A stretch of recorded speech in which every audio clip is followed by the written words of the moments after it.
बहन सुनिए, माता माता होती है। माता की याद कैसे आती, हमें भी ऐसे माँ की याद आ रही। अमृत के धार के हो के तना पिलाइए गो माई बिना। अमृत के धार के हो के तना पिलाइए गो माई बिना।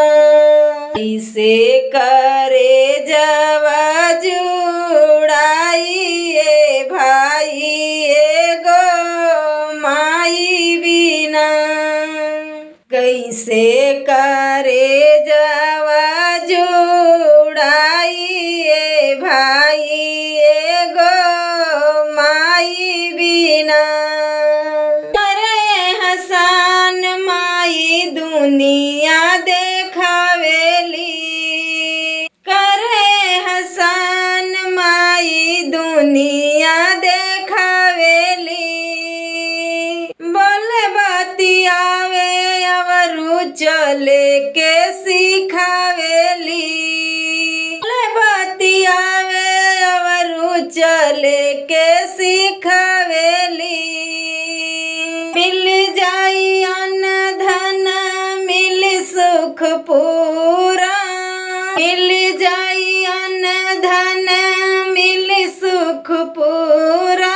माई के दुलार बिना सब कुछ अधूरा, माई के दुलार बिना सब कुछ अधूरा।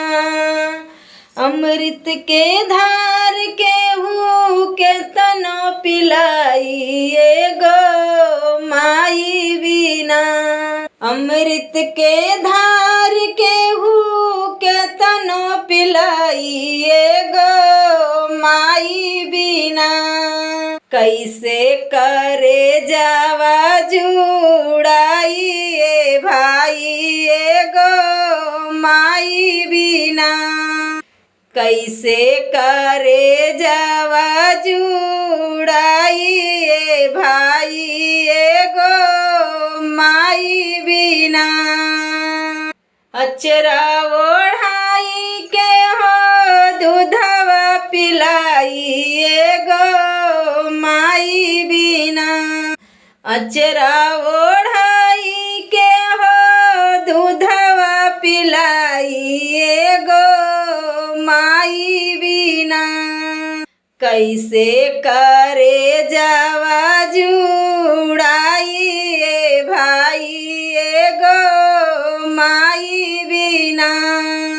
कैसे करे जावा जुड़ाइए भाई गो माई बिना। अमृत के धार के हूँ के तनो पिलाइए गो माई बिना। अमृत के धार के हूँ के तनो पिलाइए गो माई बिना। कैसे करे जावा जुड़ाइए भाई गो माई बिना। कैसे करे